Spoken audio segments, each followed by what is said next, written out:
I'm sick of people always saying, you know what's scary? I feel like every single day of my life, someone tells me something that's scary. Something in the news, something political, something about technology, or something about aliens. And it just sort of feels like we've never been as in the dark as we are right now. But honestly, I'd argue the opposite. I think we're seeing the light at the end of the tunnel, but it's a long tunnel. I think we were in the dark when we were 100% trusting what we were being told. But now that the floodgates have opened and we see an overwhelming amount of information all day, every day, it's become clear just how much trust we were putting into those people and how we were only being told a fraction of what's going on. So whenever anybody says to me, you know what's scary? I think they're just referring to the sea of chaos that has been unleashed on us. And I'd argue that that's not scary at all. Especially when you add AI into the mix, we're constantly being shown what's not real.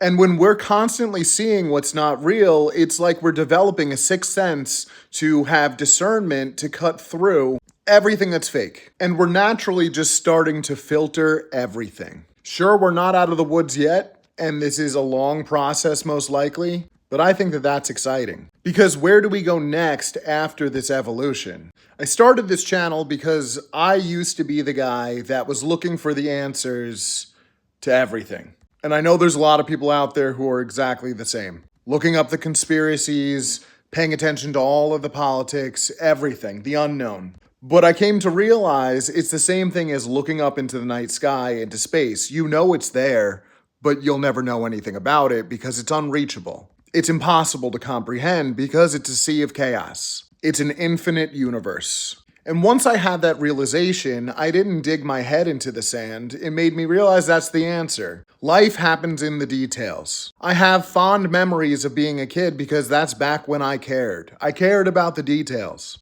And while I launch myself back into this perspective of life, I'm starting to realize that there is so much noise that needs to be filtered out. Hence, signal versus noise.